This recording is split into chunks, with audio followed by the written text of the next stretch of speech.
ആവേശമുണർന്നാൽ ഒരു ഭവനത്തിൽ അഗ്നിമഴ പെയ്തിടും.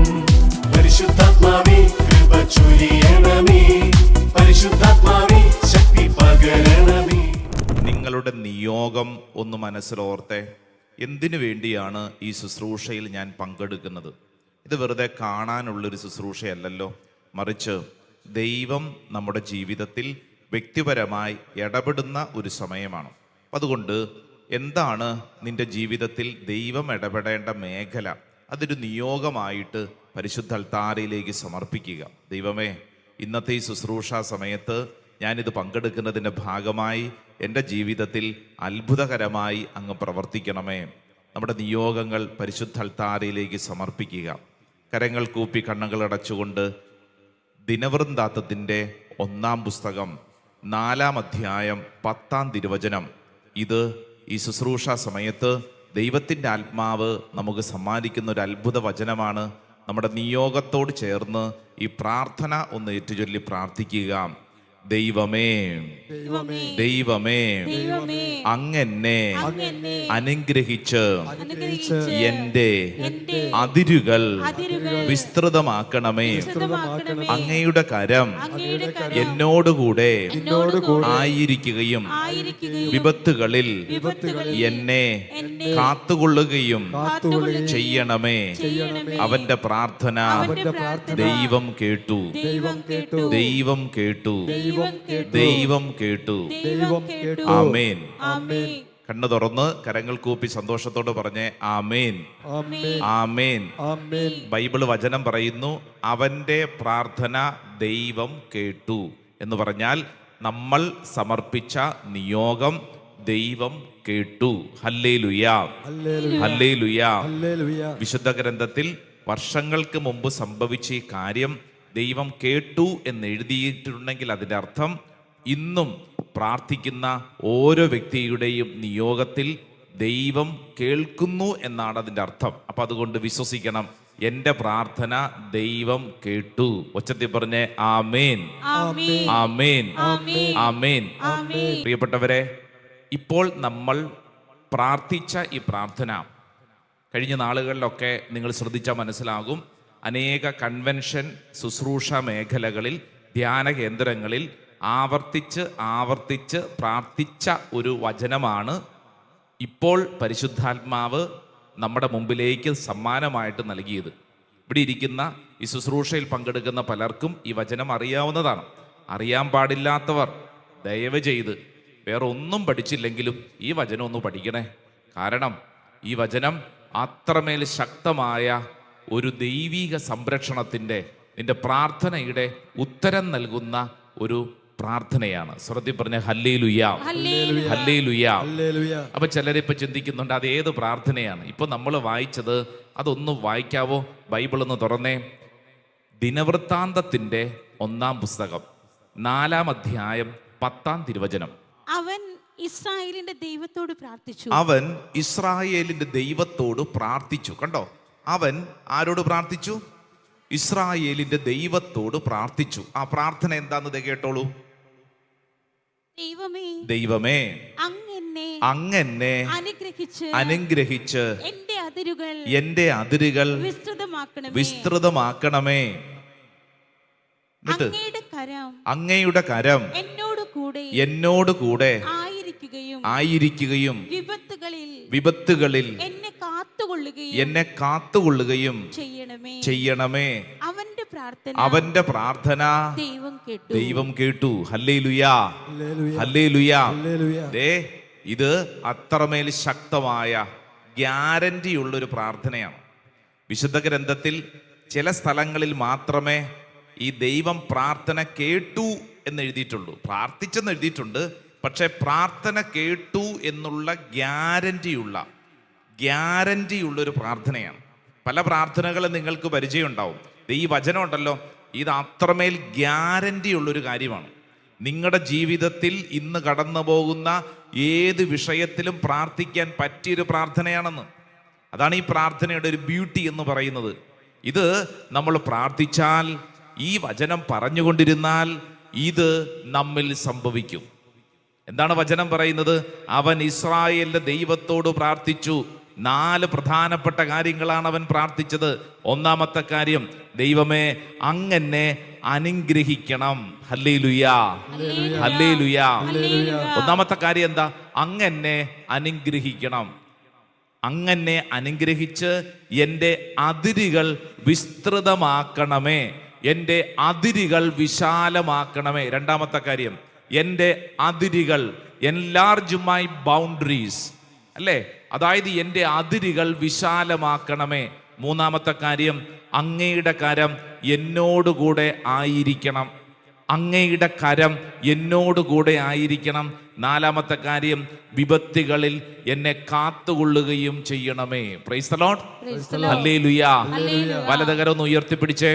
ഈ ശുശ്രൂഷ സമയത്ത് ഈ വചനം നമ്മൾ ഏറ്റുപറഞ്ഞ് പ്രാർത്ഥിക്കുന്നു. ഉച്ചത്തിൽ ഏറ്റുപറഞ്ഞോ, ദൈവമേ അങ്ങനെ അനുഗ്രഹിച്ച് എൻ്റെ അതിരുകൾ വിസ്തൃതമാക്കണമേ. അങ്ങയുടെ കരം എന്നോടുകൂടെ ആയിരിക്കുകയും വിപത്തുകളിൽ എന്നെ കാത്തുകൊള്ളുകയും ചെയ്യണമേ. ഹല്ലേലൂയാ, ഹല്ലേലൂയാ. ഇങ്ങോട്ട് നോക്കിക്കേ. ഈ പ്രാർത്ഥനയുടെ ഒരു സൗന്ദര്യം നമുക്ക് മനസ്സിലാവണമെങ്കിൽ ഈ പ്രാർത്ഥിച്ച ഈ സാഹചര്യം ഒന്ന് തിരിച്ചറിഞ്ഞാൽ മതി. കാരണം ഇത് നമ്മളോടൊക്കെ അത്രമേൽ ബന്ധപ്പെട്ട ഒരു മേഖലയാണ്. ദിനവൃത്താന്ത പുസ്തകത്തിൽ ഈ വചനം ഇവിടെ ഇരിക്കുന്ന ശുശ്രൂഷയിൽ പങ്കെടുക്കുന്ന ഓരോരുത്തരുടെയും ജീവിതത്തോട് അത്രമേൽ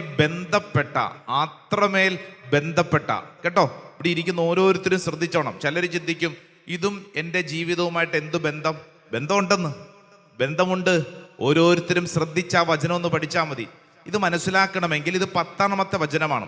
9ാമത്തെ വചനം ഒന്ന് ശ്രദ്ധിച്ചാൽ മതി. 9ാമത്തെ വചനം ഇത് ആരുടെ പ്രാർത്ഥനയാണെന്ന് എഴുതിയിട്ടുണ്ട്. 9ാമത്തെ വചനം എന്താണ്? യാബസ് അവന്റെ സഹോദരന്മാരെക്കാൾ ബഹുമാന്യനായിരുന്നു. ഞാൻ അവനെ വേദനയോടെ പ്രസവിച്ചു എന്ന് പറഞ്ഞ് അവന്റെ അമ്മ അവനെ യാബസ് എന്ന് വിളിച്ചു. ഞാൻ അവനെ വേദനയോടെ പ്രസവിച്ചു എന്ന് പറഞ്ഞ് അവന്റെ അമ്മ അവനെ യാബസ് എന്ന് വിളിച്ചു. പറഞ്ഞേ, പേരെന്താണ്? യാബസ്. പറഞ്ഞേ, യാബസ്. യാബസ് എന്ന വാക്കിന്റെ അർത്ഥം എന്താ? വേദനയോടെ പിറന്നവൻ. അപ്പൊ ഇത് ചോദിക്കുമ്പോഴത്തേക്ക്, സംസാരിക്കുമ്പോഴത്തേക്ക് ചിലരിങ്ങനെ മനസ്സിൽ ചിന്തിക്കുന്നുണ്ട്, അത് ശരി, പിന്നെ പ്രസവിക്കുമ്പോൾ വേദന ഇല്ലേ? വേദന ഇല്ലാതെ പ്രസവിക്കാൻ പറ്റുമോ? ഇല്ലല്ലോ. ഏത് പ്രസവമായിക്കൊള്ളട്ടെ, ഇന്നത്തെ സിസേറിയൻ ആണെങ്കിലും അൾട്രാ മോഡേൺ ടെക്നിക്ക് ആണെങ്കിലും വേദനയുണ്ടെന്ന്. വേദനയോടെയല്ലേ പ്രസവിക്കുന്നത്?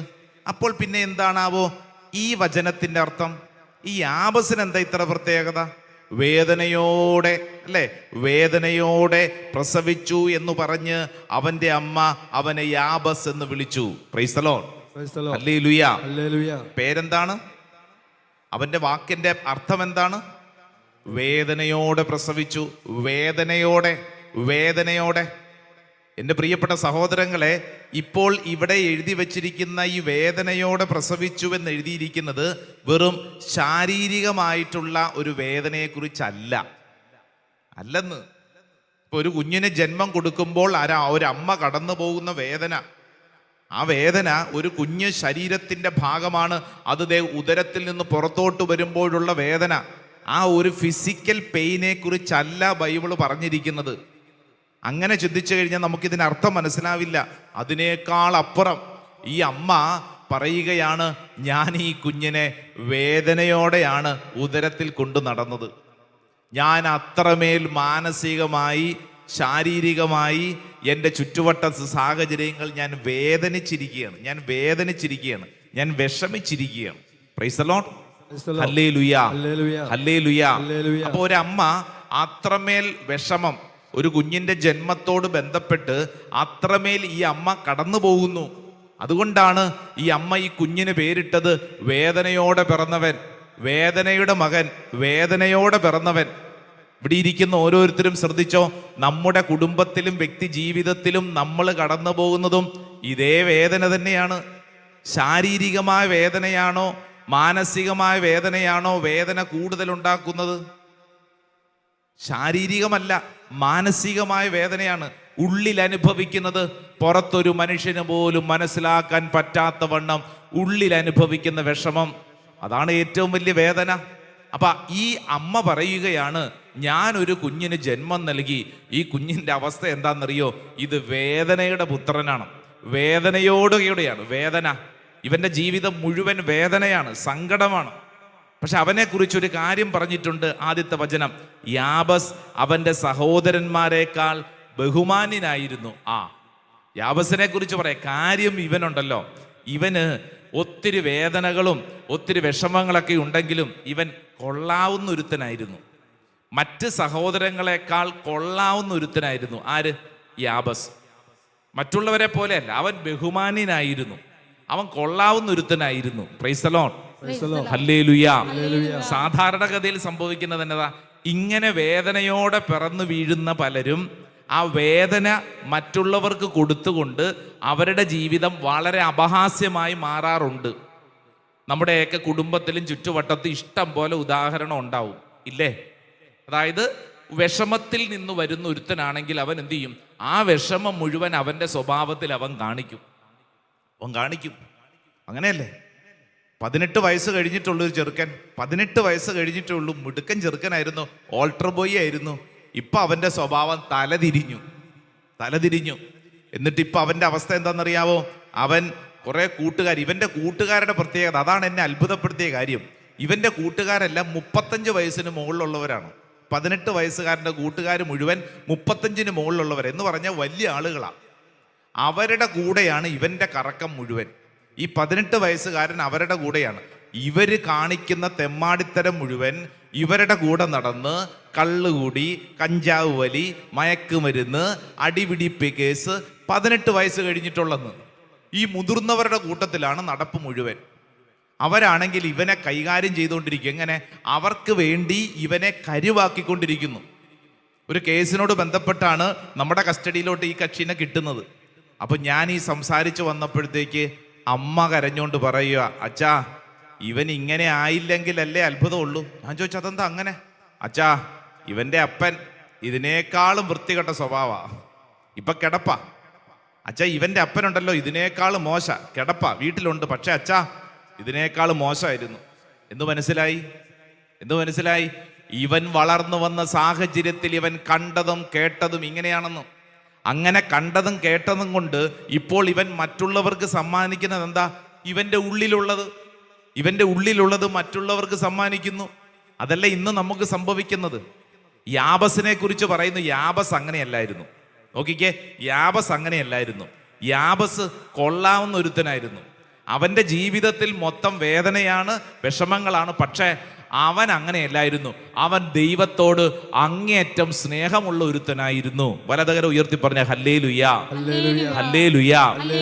അങ്ങനെയുള്ള ഒരുത്തന്റെ പ്രാർത്ഥനയാണ് ബൈബിള് നമ്മുടെ മുമ്പിൽ ഇന്ന് പഠിക്കാനും ജീവിതത്തിൽ ഈ പ്രാർത്ഥന അങ്ങ് മുറുകെ പിടിച്ചോണം. നിങ്ങൾ വേറെ നീണ്ട പ്രാർത്ഥനകളൊന്നും ചൊല്ലിയില്ലെങ്കിലും ഈ പ്രാർത്ഥന എന്നും മുറുകെ പിടിച്ചോണം. യാബസിന്റെ പ്രാർത്ഥന, അവൻ ഇസ്രായേലിന്റെ ദൈവത്തോട് പ്രാർത്ഥിച്ചു. ആരോട് പ്രാർത്ഥിച്ചു? ഇസ്രായേലിന്റെ ദൈവത്തോട് പ്രാർത്ഥിച്ചു. അവന്റെ സങ്കടത്തിന്റെ നടുവിൽ, അവന്റെ ഭാരത്തിന്റെ നടുവിൽ അവന് മനസ്സിലായി, എനിക്കുത്തരം കിട്ടുന്ന സ്ഥലം അത് ഇസ്രായേലിന്റെ ദൈവം, എൻ്റെ സർവശക്തനായ ദൈവം, അവിടെയാണ് എനിക്കുത്തരം കിട്ടുന്നത്. അത് അവൻ്റെ ഉള്ളിൽ ഒരു ബോധ്യമായിരുന്നു. വേദനയുടെ, സങ്കടത്തിന്റെ, പ്രശ്നത്തിന്റെ മധ്യത്തിൽ ഇത് കേൾക്കുന്ന ഓരോരുത്തരും ശ്രദ്ധിക്കണം. നിനക്കുത്തരം കിട്ടുന്നത് ചായക്കടയിലല്ല, അയൽക്കൂട്ടത്തിലല്ല, തൊഴിലുറപ്പിലല്ല, അല്ലേ, വാട്സപ്പ് ഗ്രൂപ്പുകളിലല്ല, ഫേസ്ബുക്ക് ഗ്രൂപ്പിലല്ല, മറിച്ച് നിനക്കുത്തരം കിട്ടുന്നത് സർവശക്തനായ ദൈവത്തിന്റെ പക്കലാണ്. നിന്റെ സങ്കടത്തിന്, നിന്റെ വേദനയ്ക്ക് ഉത്തരം കിട്ടുന്നത് സർവശക്തനായ ദൈവത്തിന്റെ പക്കലാണ്. ഹല്ലേലൂയാ, ഹല്ലേലൂയാ. അതുകൊണ്ടാണ് അവന്റെ പ്രാർത്ഥന എന്താ? ദൈവമേ, അങ്ങെന്നെ അനുഗ്രഹിച്ച് എൻ്റെ അതിരുകൾ വിസ്തൃതമാക്കണമേ. അങ്ങയുടെ കരം എന്നോടുകൂടെ ആയിരിക്കുകയും വിപത്തുകളിൽ എന്നെ കാത്തുകൊള്ളുകയും ചെയ്യണമേ. എന്നിട്ട് അവസാനത്തെ വചനം എന്താ? അവന്റെ പ്രാർത്ഥന ദൈവം കേട്ടു. Price the lord. Hallelujah, hallelujah, hallelujah. ഈ ജാബസിന്റെ പ്രാർത്ഥന നമ്മൾ ഇംഗ്ലീഷിൽ വായിക്കുമ്പോൾ ചില കാര്യങ്ങൾ അല്പം കൂടെ ഉൾക്കാഴ്ച നൽകുന്നുണ്ട്. ഒന്ന് ശ്രദ്ധിച്ചോ. Book of chronicles, first book, chapter 4, verse 10. Jabez cried out to the God of Israel, "Oh, that you would bless me and enlarge my territory. Let your hand be with me and keep me from harm, so that I will be free from pain." ആ വാക്ക് എഴുതിയിട്ടുണ്ട്. ഞാൻ അങ്ങയുടെ സംരക്ഷണത്തിന് നിഴലിലായതുകൊണ്ട് എനിക്ക് എല്ലാ വേദനകളിൽ നിന്നും. ഇവന്റെ പേരെന്താ? യാബസ്. അർത്ഥം എന്താ? വേദനയുടെ മകൻ. അതുകൊണ്ട് ഇവൻ പ്രാർത്ഥിക്കുന്ന എന്താ? അങ്ങയുടെ സംരക്ഷണത്തിന്റെ നിഴലിലാണെങ്കിൽ ഞാൻ എല്ലാ വേദനയിൽ നിന്നും രക്ഷപ്പെടും. ഞാൻ എല്ലാ വേദനയിൽ നിന്ന് രക്ഷപ്പെടും. Price the lord. ഹല്ലേലൂയ. ഇപ്പോഴത്തെ ഞെരുക്കത്തിൽ നിന്ന് രക്ഷപ്പെടും. അപ്പൊ ഈ യാബസിന്റെ പ്രാർത്ഥന ഈ ശുശ്രൂഷ സമയത്ത് ഓരോരുത്തരും ഹൃദയത്തിലോട്ട് സ്വീകരിക്കണം. Price the Lord. 4 കാര്യങ്ങളാണ് യാബസ് പ്രാർത്ഥിച്ചത്. ഈ 4 കാര്യങ്ങളും ഈ ശുശ്രൂഷയിൽ പങ്കെടുക്കുന്ന എനിക്കും നിങ്ങൾ ആര് തന്നെയാണെങ്കിലും നിങ്ങൾക്കും അത്രമേൽ ഗുണകരമായ പ്രാർത്ഥനയാണ്, അത്രമേൽ പവർഫുൾ ആയിട്ടുള്ള പ്രാർത്ഥനയാണ്. പ്രാർത്ഥനയുടെ 1-ാം സ്ഥലം എന്താണ്? അങ്ങനെ അനുഗ്രഹിക്കണം. Hallelujah, hallelujah. അങ്ങനെ അനുഗ്രഹിക്കണം. പറഞ്ഞേ. Price the lord. ഹല്ലേലൂയ. പ്രത്യേകിച്ച് പഴയ നിയമത്തിൽ നമ്മൾ വായിച്ചു പോകുമ്പോൾ എല്ലാവരും, പ്രത്യേകിച്ച് അബ്രാഹാം, മോശ തുടങ്ങിയിട്ടുള്ള വീരപുരുഷന്മാരൊക്കെ എപ്പോഴും പറഞ്ഞിട്ടുള്ള കാര്യം എന്നാ? ദൈവമേ അങ്ങനെ അനുഗ്രഹിക്കണം. അവര് ദൈവത്തിന്റെ മുമ്പിൽ എളിമപ്പെട്ട് തമ്പുരാന്റെ മുമ്പിൽ മുട്ടുകുത്തി ദൈവത്തോട് പറയും, ദൈവമേ അങ്ങനെ അനുഗ്രഹിക്കണം. Hallelujah, hallelujah. നമ്മുടെ പഴയ നിയമത്തിലെ യാക്കോബിനെ നമുക്ക് പരിചയമുണ്ടല്ലോ. യാക്കോബ് ചേട്ടനെ പറ്റിച്ചിട്ട് പോകുന്നു ലാബാന്റെ പക്കലേക്ക്. എന്നിട്ട് അവിടെയൊക്കെ ജീവിക്കുന്നു. പിന്നീട് ഈ യാക്കോബിന്റെ ഒരു തിരിച്ചുവരവുണ്ട്. യാക്കോബ് യാബോക്ക് എന്ന് പറയുന്ന നദിയുടെ തീരത്ത് വെച്ച് ഒരു മല്ലയുദ്ധം നടത്തുന്നു. നമ്മൾ വായിച്ചിട്ടുള്ളതാണ്. മല്ലയുദ്ധം നടത്തുന്നു. ആ മല്ലയുദ്ധത്തിന്റെ അവസാനം യാക്കോബിന്റെ അരക്കെട്ടിനിട്ട് ഈ മല്ലയുദ്ധം നടത്തുന്ന ഓപ്പോസിറ്റ് നിൽക്കുന്നത് അത് ദൈവദൂതനാണ്. ഒരടി കൊടുക്കും. എഴുന്നേറ്റ് നിൽക്കാൻ പറ്റാതെ വന്നപ്പോൾ, എപ്പോഴാണ്? എഴുന്നേറ്റ് നിൽക്കാൻ പറ്റാതെ വന്നപ്പോൾ. അത്രയും നേരം യുദ്ധം ചെയ്തുകൊണ്ടിരിക്കും. നമ്മളും അങ്ങനെയാണ് അല്ലേ? പറ്റാതെ ഗതികേട് വരുമ്പോൾ പെട്ടുപോയി ഇനി രക്ഷയില്ല, എഴുന്നേറ്റ് നിൽക്കാൻ പറ്റാതെ വന്നപ്പോൾ ഈ ദൈവദൂതനെ വട്ടം പിടിച്ചിട്ട് യാക്കോബ് പറയുന്നൊരു കാര്യമുണ്ട്. ദൈവദൂതാ അങ്ങനെ അനുഗ്രഹിച്ചിട്ട് പോയാൽ മതി, അങ്ങനെ അനുഗ്രഹിക്കണം. സ്വർഗ്ഗത്തിൽ പറഞ്ഞ ഹല്ലേലൂയ. ഇത് ഈ ശുശ്രൂഷ സമയത്ത് നമ്മൾ പ്രാർത്ഥിക്കേണ്ട പ്രാർത്ഥനയാണ്. ദൈവമേ അങ്ങനെ അനുഗ്രഹിക്കണം. സ്വർഗ്ഗത്തിൽ പറഞ്ഞ ഹല്ലേലൂയ.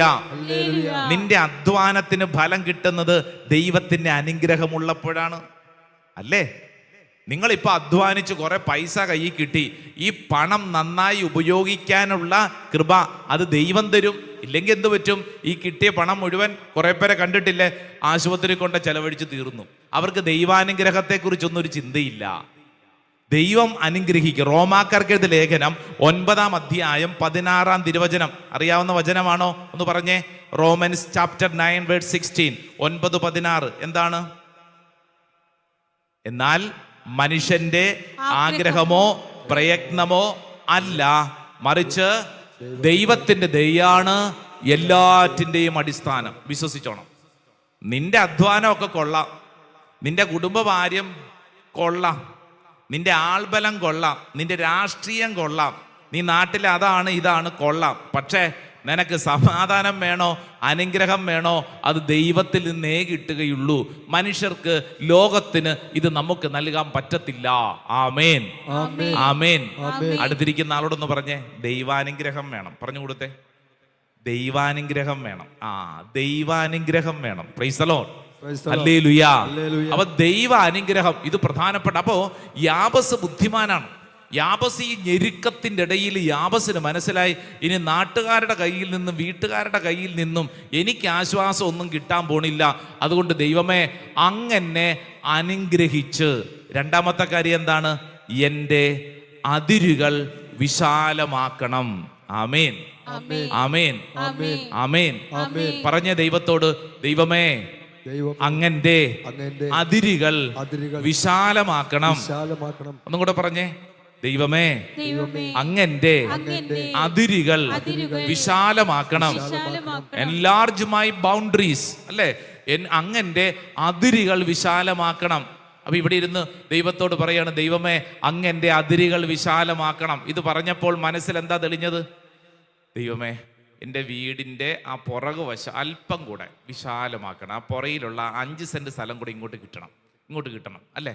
എന്നിട്ട് മുൻവശത്തുള്ള ആ വഴി ഇച്ചിരൂടെ വലുതാക്കണം, അല്ലെ? അതും കൂടെ ഇങ്ങോട്ട് കിട്ടണം. അങ്ങനെ എൻ്റെ വീടും പരിസര പ്രദേശങ്ങളും വിശാലമാക്കണം, അതിര് വിശാലമാക്കണം. ദേ എൻ്റെ പ്രിയപ്പെട്ടവരെ, ജിയോഗ്രഫിക്കൽ സ്ട്രക്ചർ എന്ന് പറഞ്ഞാൽ ഭൂപ്രകൃതിയുള്ള നിന്റെ ചുറ്റുവട്ടത്ത് നീ കാണുന്ന മണ്ണിനെ വിശാലമാക്കുന്നതല്ല, മറിച്ച് നിന്റെ ജീവിതത്തെ വിശാലമാക്കണം, നിന്റെ അതിരുകൾ വിശാലമാക്കണം.